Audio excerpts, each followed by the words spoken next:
শুরু হলো জুলাই আগস্টের হত্যাযজ্ঞের মামলায় সাবেক প্রধানমন্ত্রী শেখ হাসিনা, সাবেক স্বরাষ্ট্রমন্ত্রী আসাদুজ্জামান খান কামালের বিরুদ্ধে আনুষ্ঠানিক বিচার। এদিন সাক্ষ্য দিয়েছেন জুলাই অভ্যুত্থানে আহত খোকন চন্দ্র বর্মন। এর আগে সূচনা বক্তব্যে অ্যাটর্নি জেনারেল ও চিফ প্রসিকিউটর বলেছেন, শেখ হাসিনার বিচার এমনভাবে করতে হবে যেন মানব সভ্যতার ইতিহাসে নজির হয়ে থাকে। আসসালামু আলাইকুম। আজকে দেখেন, ইতিহাসের আরেকটি অধ্যায় রচিত হতে যাচ্ছে।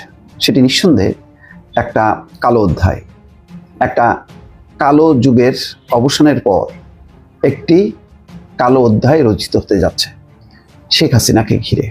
দেশের সার্বিক পরিস্থিতি বিবেচনা করলে এটা কি বলা যায় যে দেশ ক্রমেই গৃহযুদ্ধের দিকে চলে যাচ্ছে? নানা রকমের প্রোপাগান্ডা শুনছি, দেশ অস্থির হবে, পতিত শক্তি দেশকে অস্থির করে তুলবে এবং দেশকে অস্থির করে তোলার পরিকল্পনা বাস্তবায়নের নানা পদক্ষেপ তারা নিচ্ছে। সমন্বয় পরিচয়ে গুলশানে সাবেক এক নারী সংসদ সদস্যের বাসায় চাঁদাবাজি করতে গেলে পুলিশের কাছে হাতে নাতে গ্রেফতার হয় 5 জন শিক্ষার্থী। তবে এ ঘটনার পর থেকে ধরাছোঁয়ার বাইরে ছিল চাঁদাবাজ দলের আরেক হোতা অপু। অবশেষে তাকেও গ্রেফতার করতে সক্ষম হয়েছে ঢাকা মহানগর পুলিশের গোয়েন্দা বিভাগ। সুপ্রিয় দর্শক মন্ডলী, আসসালামু আলাইকুম রহমতুল্লাহ। আশা করি সবাই ভালো এবং সুস্থ আছেন। স্বাগতম জানাচ্ছি আমাদের আরো একটি নতুন ভিডিওতে।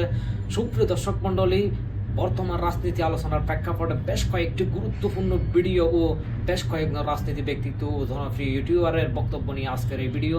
সুপ্রিয় দর্শক মন্ডলী, নির্বাচনকে কেন্দ্র করে এনসিপি, জামাত, বিএনপির যেই বর্তমান রাজনৈতিক অস্থিরতা সৃষ্টি হয়েছে তারই আলোকে আজকের এই ভিডিও। সুপ্রিয় দর্শক, আপনারা সম্পূর্ণ ভিডিওটি দেখলে বুঝতে পারবেন আজকের ভিডিওটি কতটা গুরুত্বপূর্ণ। ইতিমধ্যে তারও কিছু অংশ বিশেষ আপনারা দেখেছেন, দেখে রীতিমতো অবাক হয়েছেন।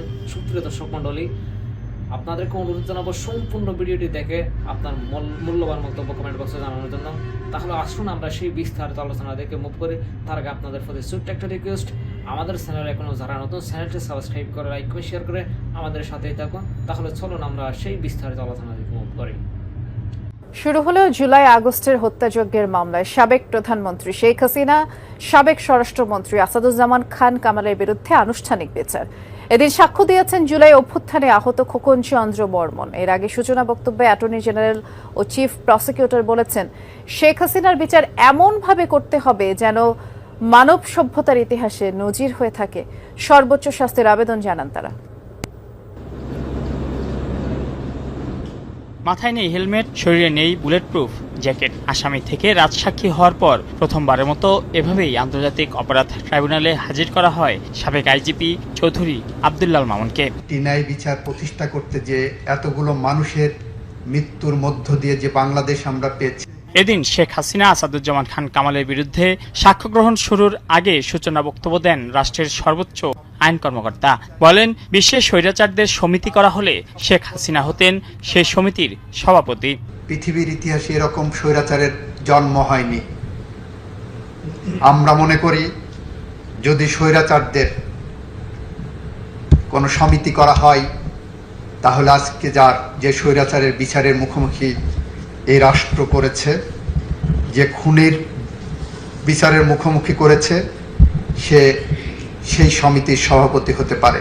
ট্রাইব্যুনালে তিনি বলেন, বিগত 15 বছরের গুম, খুন ও জুলাই আগস্টের মানবতা বিরোধী অপরাধের দায়ে ফ্যাসিস্ট শেখ হাসিনার বিচার এমনভাবে করতে হবে যেন মানব সভ্যতার ইতিহাসে নজির হয়ে থাকে। আইনি কাঠামোর মধ্যে শেখ হাসিনা সহ আসামিদের সর্বোচ্চ সাজা চান অ্যাটর্নি জেনারেল।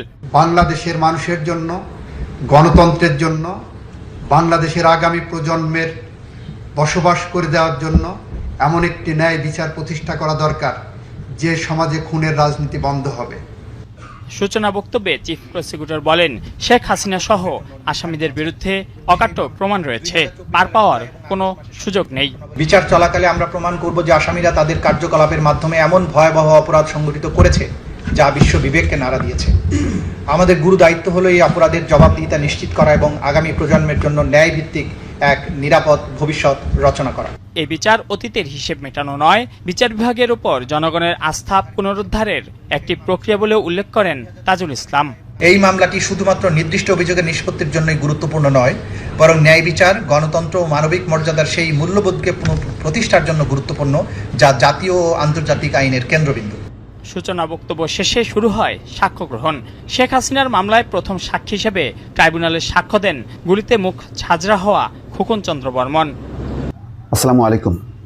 আজকে দেখেন ইতিহাসের আরেকটি অধ্যায় রচিত হতে যাচ্ছে। সেটি নিঃসন্দেহে একটা কালো অধ্যায়, একটা কালো যুগের অবসানের পর একটি কালো অধ্যায় রচিত হতে যাচ্ছে শেখ হাসিনাকে ঘিরে।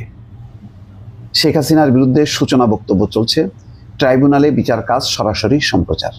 যেহেতু শেখ হাসিনা পলাতক, সুতরাং তার অনুপস্থিতিতে জুলাই আগস্টে যে হত্যাকাণ্ড সংঘটিত হয়েছে সেই কারণে তাকে অভিযুক্ত করা হয়েছে। তিনি আসল অপরাধী, মূল অভিযুক্ত, মূল আসামি, 1 নম্বর আসামি। ইতিমধ্যে বিবিসি, আল জাজিরা সহ একাধিক আন্তর্জাতিক গণমাধ্যমও বলেছে যে শেখ হাসিনা যে এই গণহত্যা সংঘটিত হওয়ার ব্যাপারে তিনি নিজে নির্দেশ দিয়েছেন। তার অডিও রেকর্ড হচ্ছে অকাট্য প্রমাণ, আর কিছু লাগে না।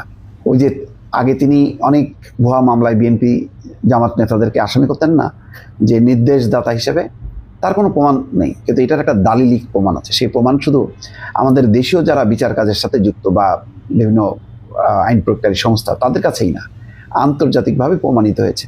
বিবিসি, আল জাজিরা তার অডিও রেকর্ডটা পরীক্ষা করে দেখতে পেয়েছে যে এটা অবিকল শেখ হাসিনার কণ্ঠ।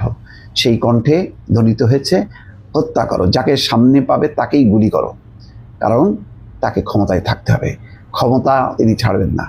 শেষ পরিণতির সময়ও যখন কি ঘনিয়ে আসছে, চরম সংকটের সময়ও তিনি একটা রাজনৈতিক অধিবেশন ডাকতে পারলেন না। সকল রাজনৈতিক দলকে ডেকে এই অবস্থায় করণীয় কি সেটাও তিনি নির্ধারণ করতে পারেননি, কারণ ততক্ষণে তিনি সব কিছুর ঊর্ধ্বে। তিনি মনে করছেন যে